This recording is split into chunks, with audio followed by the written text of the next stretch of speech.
लगातार ये चौथी क्लास है। कक्षा 12वीं के प्यारे बच्चों, स्वागत है सभी का शंकर सर की क्लास में। आपके लिए मैंने एक बेसिक वीडियो बनाया था जिसमें मैंने आपको समझाया था कि लाभ हानि खाता बनता कैसा है, क्या बेसिक क्वेश्चन होते हैं, क्या उसके लेवल अप होते हैं, क्या उसके लेवल अप होते हैं, ये मैंने सिखा दिया है। अब जब लेवल अप होगा तो आपको ध्यान देना है कि आपको पूंजी खाते भी बनाने पड़ेंगे। पूंजी खाते के दो रूप होते हैं, एक स्थायी पूंजी खाता, एक परिवर्तनशील पूंजी खाता। स्थायी पूंजी खाते के साथ साथ आपको चालू खाते भी बनाने पड़ते हैं, लेकिन परिवर्तनशील के साथ ऐसा नहीं होता, क्योंकि उसमें सारे व्यवहार एक साथ लिख दिए जाते हैं। लेकिन स्थायी पूंजी खाते में केवल पूंजी लिखी जाती है, इसलिए उसका नाम स्थायी पूंजी है। चालू खाते इसलिए बनाया जाता है ताकि बाकी के जो व्यवहार है पूंजी के अलावा उनको उसमें लिख दिया जाए। मतलब वो डबल काम हो जाता है, इसमें सिंगल वन हैंडेड पूरा काम कंप्लीट। ये रहे दो अंतर स्थायी और पूंजी खाते के। अब हम आपको ऐसे क्वेश्चन सिखाएंगे इसमें लाभ हानि के साथ साथ आपको पूंजी खाता भी बनाना पड़ेगा। ठीक है, तो आपने देख लिया होगा कक्षा 12वीं की क्लास है, 16 अगस्त की आज क्लास है। तो 16 अगस्त का दिन है, कक्षा 12वीं की आज क्लास है। हम आज सीखेंगे लाभ हानि नियोजन के साथ साथ पूंजी खाता भी बनाना। ठीक है, चलिए हम क्वेश्चन को स्टार्ट करते हैं। सबसे पहले आपको मैं बता दूं, साझेदार के नाम है ए और बी, जो लाभ हानि को 2:3 के अनुपात में बांटते हैं। ठीक है, इनकी जो पूंजी है वे है 10,000 और 15,000।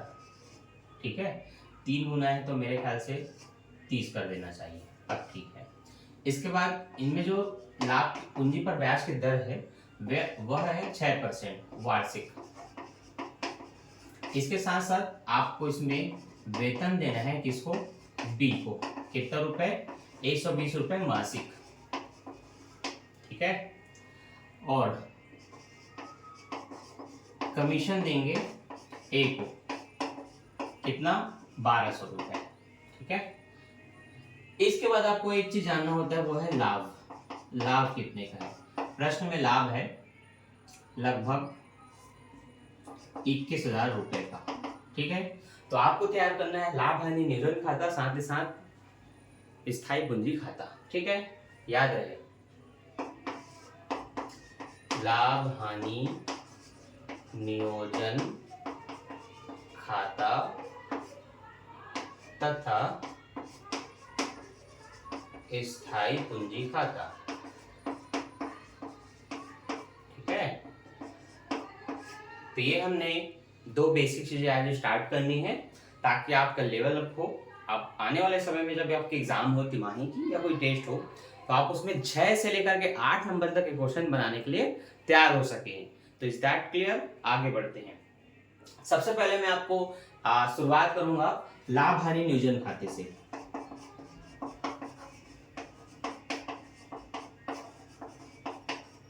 ठीक है, लाभ हानि नियोजन खाते के आपको पहलू पता है क्या क्या है? एक आपका विवरण होता है, ये आपकी राशि हो जाती है, ये आपका विवरण हो जाता है और ये आपकी राशि हो जाती है। ठीक है, यहाँ पर हम नीचे से स्टार्ट इसलिए कर रहे हैं ताकि एक काम यहीं पर कंप्लीट हो जाए। ठीक है, खाते का नाम आपको पता है, विवरण राशि, विवरण राशि होती है। सबसे पहले आपको लिखना होता है पूंजी पर ब्याज। इंग्लिश मीडियम के बच्चे इसको आप कहेंगे इंटरेस्ट ऑन कैपिटल। ठीक है, बाकी चीजें क्या क्या बता दूंगा। ये आपका कैपिटल है, ये आपका उस पर रेट है, ये आपकी सैलरी है, कमीशन है, ये आपको प्रॉफिट है। आपको बनाना है profit and loss appropriation account, जिसमें नाम यही रहेगा जो अभी मैंने बोला। और ये आपका particular amount interest on capital, पूंजी पर ब्याज। कितना रुपए निकलेगा ध्यान देना।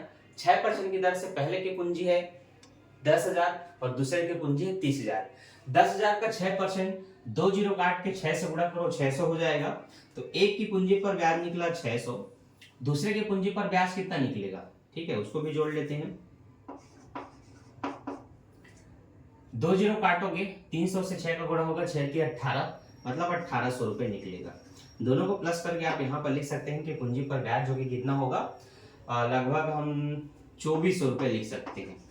कितना रुपए लिख सकते हैं? 2400 रुपए।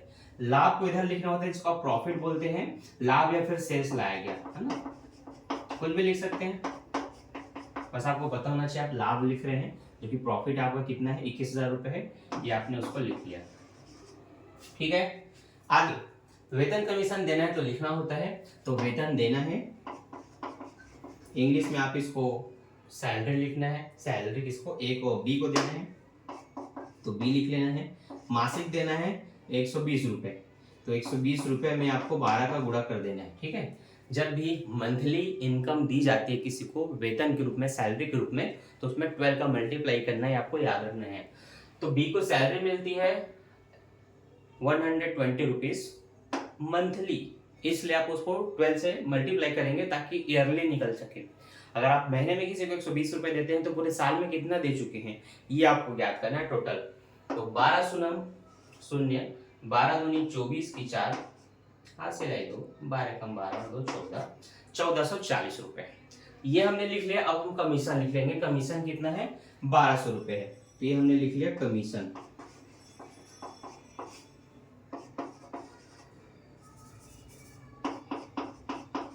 ठीक, इस तरह से पूंजी पर ब्याज हो गया, वेतन कमीशन हो गया, लाभ को लिख लिया, बाकी कुछ इसमें होता नहीं है। जो आपकी लाभ होगी, पूंजी पर ब्याज होगा, वेतन कमीशन होगा, उतने को ही लिख करके इसका खेल खत्म कर देते हैं। आहरण पर ब्याज है तो समाकलन साइड लिखना होता है, नहीं है तो नहीं लिखते हैं। अब आपको जोड़ना घटाना करना है, तो देखो ज्यादा अमाउंट आपको दिख रहा होगा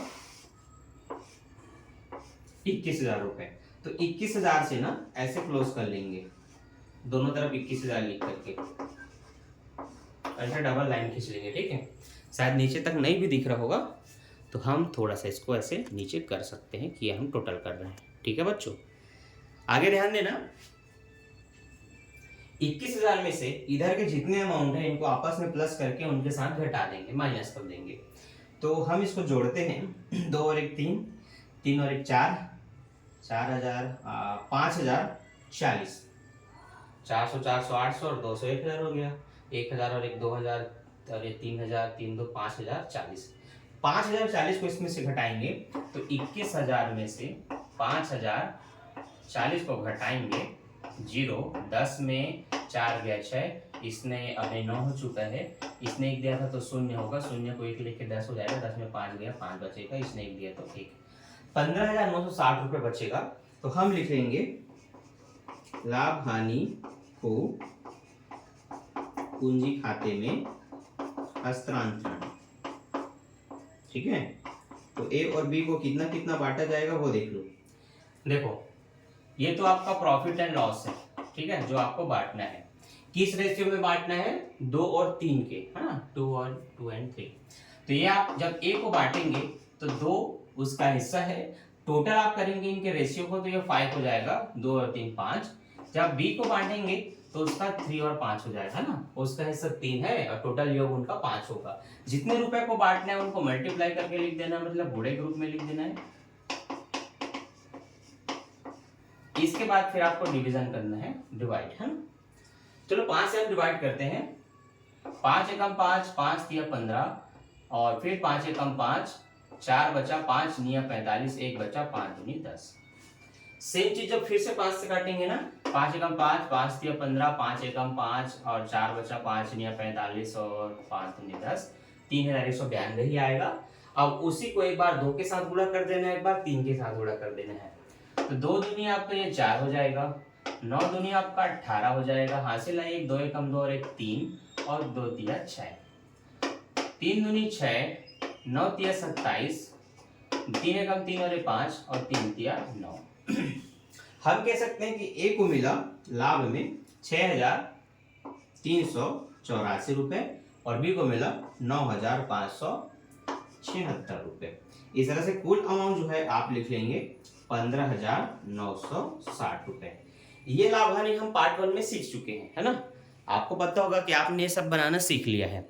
अब हम आगे बढ़ने वाले हैं जिसमें हमें सीखना है स्थायी पूंजी खाता के साथ साथ चालू खाता बनाना। तो उसके लिए मुझे इसको मिटाना पड़ेगा और ये आपको नोट कर लेना अपने कॉपी में, साइड में या फिर पीछे एक पेज में कार्य विधि करके। चलिए आगे बढ़ते हैं आपके स्थायी पूंजी खाते में। स्थायी पूंजी खाते को आप फिक्स्ड कैपिटल अकाउंट बोलते हैं, ये आपको पता होना चाहिए। आपका पर्टिकुलर और जितने व्यक्ति के नाम हैं उतने कॉलम बनाने होते हैं। 2 व्यक्ति हैं ए और बी, तो एक ए का कॉलम बनेगा, एक बी का। सेम क्रेडिट साइड भी आपको वैसी पर्टिकुलर लिख लेना, यह दोनों का मतलब पर्टिकुलर है और फिर ए का कॉलम बी का कॉलम, ठीक। सबसे पहले आप इनकी पूंजी देखेंगे, कितना पूंजी लगाया है, 10,000 और 30,000 रुपए। तो to balance B D C D, और यहाँ पर आप लिख देंगे 10,000 रुपये पहले का, 30,000 रुपये दूसरे का। ठीक है, इसी को उठा के इधर भी लिख देते हैं, नहीं भी लिखेंगे तो उसको क्लोज करके उसको बंद कर सकते हैं, लेकिन लिखना है तो वो शेष लाया गया है, हिंदी में इसको शेष ले गए बोलते हैं। एक बाय बैलेंस बीडी हो जाएगा, एक सीडी हो जाएगा। ठीक है, तो उसी 10,000 को यहाँ पे लिख लो, 30,000 को यहाँ पे लिख लो, जितना उनका है। और अगर और पूंजी लगाई होती है, कंपनी को ऋण दिया जाता है इन पार्टनर्स के द्वारा, तो उनको और अतिरिक्त करके लिखा जाएगा, और अगर नहीं लाया है तो इतने से क्लोज कर दिया जाएगा। इसका मतलब हम इस खाते को अब बंद करने वाले हैं। तो बंद करने के लिए आप इस तरह से थोड़ा लाइन खींचेंगे, ठीक है, और इसी 30,000 को लिख करके डबल लाइन खींच के इसको क्लोज कर देंगे। ठीक है, तो ये हो गया आपका फिक्स्ड कैपिटल अकाउंट, जिसको आप बोलते हैं स्थायी पूंजी खाता, जो कि बहुत इजी है, बहुत ही सरल है। इसके साथ ना चालू खाता बनता है, वो थोड़ा सा बड़ा हो जाता है। कैसे? कॉलम सेम रहेगा, नाम हो जाता है उसका चालू खाता, जिसको आप करेंट अकाउंट बोलते हैं। आपने अपने स्कूल में सुना होगा करेंट अकाउंट, है ना? तो करेंट अकाउंट देखिए कैसे बनेगा।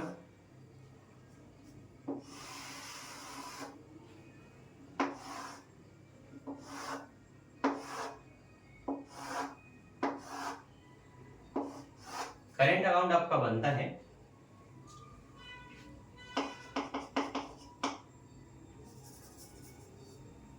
लाभ हानि की सहायता से। आपने पूंजी को स्थायी पूंजी में लिख दिया, तो उसके बाद पूंजी पर ब्याज, interest on capital, salary, commission, वेतन, आपका जो भी चीज है लाभ हानि में, उनको पूरा उठा करके इधर लिखना है। तो जो आपके डेबिट पक्ष में है उनको उठा करके क्रेडिट पक्ष में लिखना होता है, और जो आपका क्रेडिट पक्ष में है उसको उठा के डेबिट पक्ष में लिखना होता है। ये आपको याद रखना है जब आप करेंट अकाउंट बनाएंगे, चालू खाते। तो आपका पूंजी पर ब्याज आपको दिख रहा है, ए का 600 रुपए, बी का 1800 रुपए, तो आप लिखेंगे इंटरेस्ट ऑन कैपिटल। ए का कितना लिखेंगे? 600, बी का कितना लिखेंगे? 1800। यही चीज आपको यहाँ पर भी लिखना होता है, interest on capital English medium वाले को, हिंदी में लिखना है पूंजी पर ब्याज। ठीक, तो दोनों का लिख देता हूं ताकि हिंदी इंग्लिश दोनों के बच्चे समझ सके, वरना ये कहेंगे कि सर आप प्रॉपर हिंदी मीडियम के लिए बनाते हो। ऐसा नहीं है, हम कोशिश जरूर करते हैं कि इंग्लिश मीडियम के बच्चे भी समझ पाए। अगला जो है उसके बाद आपको क्या दिख रहा है? वेतन दिख रहा है। वेतन को आप सैलरी कहते हैं। तो आप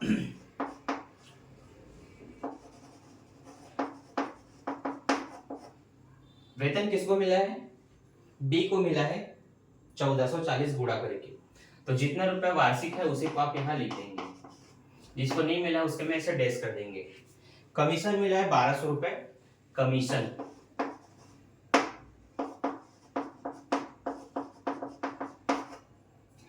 अब ये कमीशन किसको मिला है? ए को मिला है। ठीक है, याद रहे यहाँ लिखा है ए को 1200 रुपए, तो 1200 रुपए ए को लिख देंगे, बी को कुछ नहीं मिला तो डैश कर देंगे। ठीक है, इसके साथ साथ लाभ हानि को देख लो। लाभ हानि ए को मिला है 6384। लाभ हानि को आप प्रॉफिट एंड लॉस बोलते हैं, 6384, और एक जने का है 9576।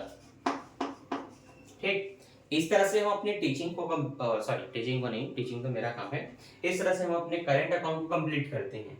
आपने इंटरेस्ट ऑन कैपिटल लिख लिया, आपने सैलरी लिख लिया, आपने कमीशन लिख लिया, आपने प्रॉफिट एंड लॉस लिख लिया। इतने ही चीजें तो होती हैं जिनको आपने क्रेडिट साइड लिख लिया। तो भैया डेबिट साइड क्या लिखेंगे? डेबिट साइड लिखते हैं आप विथड्रॉ को, आहरण को, विथड्रॉ नहीं ड्रॉविंग बोलते हैं इसमें। तो आहरण को लिख लेंगे और आहरण पर ब्याज, इंटरेस्ट ऑन ड्रॉविंग, है ना।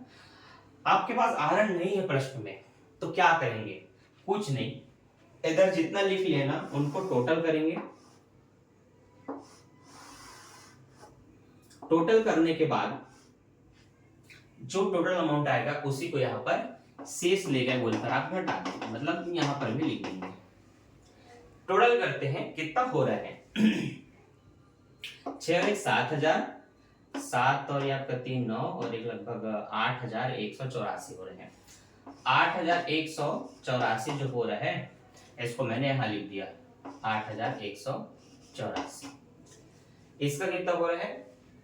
9 और 1 10,000, 10 और 1 11,000, 11 और 1 12,000, 12,700 816, ठीक है, 10, 11, 12,700, 816 है ना, 12,816। अगर ये मेरे जोड़ने पे गलत हुआ तो इसका सही आंसर जो होगा वो आप लिख लेना। याद रखो मैंने सिर्फ जोड़ा है, ठीक है। और वही टोटल अमाउंट आप यहाँ पर भी लिख लेंगे, है ना। कितना रुपए, 8,184 रुपए और 12,816 रुपए। बस खाता हुआ आपका कंप्लीट। तो आज आपने सीखा चालू खाते बनाना जब पूंजी स्थायी हो। जब पूंजी स्थायी हो तो स्थायी पूंजी खाते में सिर्फ पूंजी को लिखना होता है, बाकी के जो वेतन कमीशन होते हैं उनको चालू खाते में लिखना होता है। इस तरफ आहरण है तो लिखेंगे, नहीं तो खेल खत्म, पैसा हजार।